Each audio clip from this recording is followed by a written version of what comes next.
Okay, there's two things that I've been focused on this week that I feel like I've made a huge, huge difference. Number one is just like an awareness of where I'm at in life because I'm 26 right now. And I've always been like hyper aware of myself, my thoughts. Like I remember being 17 and literally being like, whoa, it's crazy that I'm 17 because I know that like it's just crazy to be that age, if you know what I mean. And so I know right now it's like a really crazy time in my life because I'm 26 and it's crazy to be 26. And it's crazy also to be going through like the hardships of being 26, like I don't know, like parents, health, and and trying to build your business and trying to build your life and all this shit all in the same whirlwind, but at the same time like the beauty of it, like like I get to travel with my mum and I get to travel with like my boyfriend's family and everyone is like really lively and kids are not gonna be forever, right? But all getting older and everyone's really lively and like I get to hang out with my sister and she's like young, we're like doing all this cool shit and that doesn't like go past me. But in the past few months, like if any of you have been listening, have been tuning in, you know that I got into this point where I was like feeling kind of negative. Like I was like a bit of a negative Nelly and I was feeling like nothing was working out. I felt like a failure because I didn't achieve the things I was really hoping to achieve by this point in my life. And there was just this big gap, this cascade between what I expected myself to have achieved in the business right now and what I had achieved in the business right now. Which is not to say that what I have right now isn't great. It's just like I have these crazy expectations of myself, which also I will never release because those expectations are what we make me always want to grow, make me want to strive for more. It's what makes me change as well. Like the reason that I'm doing this right now, the reason that I've changed at all in the past several months and stopped being so like negative about these things is because I want to achieve these goals. So I'm going to keep going no matter what. But anyways, let's get on to the two things I've learned because I feel like this week was fucking fantastic. Okay, firstly, I've been waking up every morning and literally the second I wake up, I will literally think to myself, oh my god, like my life is amazing. Like my waking life is like exciting to me when I wake up from my dream because I'm like, once I realize like who I am and where I am like in the morning, I'm like, oh my god, this is so exciting, like it's another day. And then the second I do that, I'll also literally immediately think, okay, tap into abundance. And like that is amazing because I haven't felt like that for like I don't know, like maybe like a year or two, like probably 2 years. Because last time I did like a really intense amount of mindset work on myself and like totally rewired the way that I was seeing life because like the perception that we have of life literally creates life was like 2 years ago. And that was when I like totally rewired everything and I got into this mindset, which was like incredible, which like honestly built the foundations of the life that I have today so much. And built so much insane shit in my life. So it's pretty cool to get back to that. And so there's several things that I need to remember that have been working. Number one is like do the fucking self work, dude. Do the self work. You might think it doesn't work. You might think in the moment that's stupid. You might think this is so boring, whatever the fuck. You might think you're too busy for this shit, but it's not. That is what makes a difference. I've been doing the self work. I've been telling you every single day. Knowledge is the precursor to change. So I've been like learning, like, again, how do you change your mind? How do you change your beliefs? How do you change your personal reality? And listen to like a multitude of sources about it. I've been like listening to like people from the spiritual perspective talk about this, people from the scientific, like neuroplasticity perspective talk about this, just every single perspective to like really embody into my brain again. The thing that matters is that I change how I'm viewing my life right now because that's going to change my thoughts and that's what's going to give me new ideas and new solutions for my life day to day. So that's the first thing. Another thing, and this is the second thing, it's actually only three. The second thing is that I have also been doing like meditations, but not the same way I was doing them before.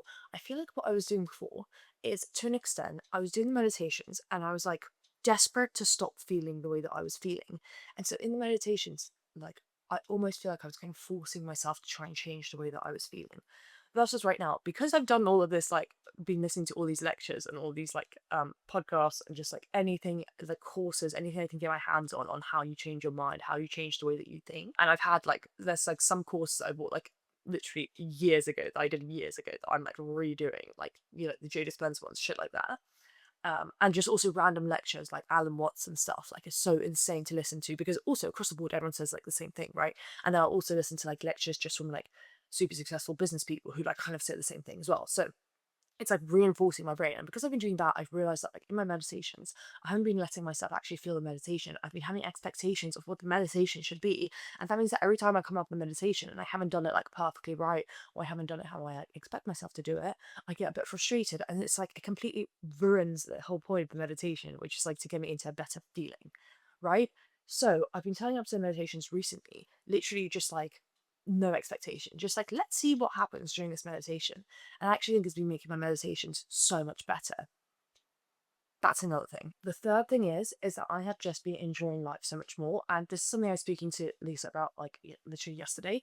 Also, the reason I think I've been enjoying life more is number one, because I've like set the intention to actually enjoy life, but also because I've been leaning into this comfort. I've stopped like prioritizing my comfort over everything else, which sounds counterintuitive, right? But I think that like sometimes I get into a phase that I think we all get into, and I actually think this is a problem in our society at the moment, like a huge problem. Like we lean into this comfort so much, and sometimes leaning into comfort isn't actually bringing you happiness in your life. Like because, and I know that sounds obvious, but like even with regards to like seeing people or social activities, like sometimes I would say no to like going to see someone or do something social because I was like, oh, I'd rather, I've been doing stuff all week. I'm really tired. I just want to like relax and stay up. That's not like, it's like, that's okay. And sometimes you need that, but I actually think it's so much better. Like, you'll be better off with happiness long term if you actually never do that. If you actually like always just say yes to the thing. And I guess, I mean, if you have like constant people bombarding you, inviting you places, that's not me. So like maybe if you have that situation, you should say no sometimes. But for me, I've realized like the discomfort and inconvenience sometimes the result of that is actually community. The result of that is actually like being happier long term. So, for example, someone came around the other day just to like say hello, just to pop in and pick something up. And Martine's like, "Oh, should we like invite her upstairs, like chat?" And like, I needed to shower, I needed to go to the gym, I hadn't done a bunch of shit that I was planning to do. And I was just like, oh, to come in the morning time. But I was like, okay, whatever, yeah, she can come in. And then like we chatted and we ended up chatting for like hours on end. And then I was like, okay, why not? And like I invited her out to like go out with us that evening, um, to wherever the fuck. And it's like usually I just wouldn't do that because I would just be like, it's a bit like it's just inconvenient because I need to shower, I need to like eat dinner, it's a bunch of shit that I need to do, I need to get to the gym, like it's just not planned and it's like so I just wouldn't do that. However, we're in a loneliness epidemic. And I feel like a lot of that is because we will always prioritize not necessarily just comfort, but we'll prioritize like convenience over seeing people. And I think a big part of community is actually the fact that people might come and fucking inconvenience you sometimes. Like someone might come and knock on your door and be like, should I stop for a coffee? And sometimes it is inconvenient.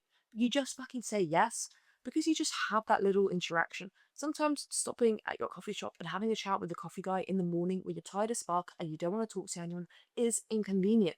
But that creates community. Having that conversation, allowing yourself to have it, creates that community. And community is literally like happiness, it's life. So that's the other thing. I just feel like I've been leaning a lot more into being okay with being like inconvenienced by these events.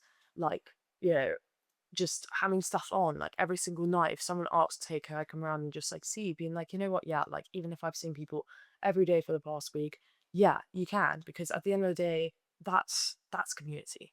And what would I do otherwise? I'd sit there and like watch TV. And that's like rejuvenation for me. Why the fuck is that even rejuvenating? That's confusing too. Why do we even need that? I know like sometimes you need alone time, but honestly, like we all spend enough time alone. I actually don't think we do need alone time. And that's me saying that as an introvert. So this week has been fucking great because I've realized all those things, and I also literally see my like physical reality changing. Like I see that my like personality change is changing, and as a result, my personal reality is changing. So this has become way more of like a listen to me as I manifest everything weekly thing, but maybe it won't be so spiritual focused next time. But like it's kind of how I live my life. So anyways, that's this week. See you next week.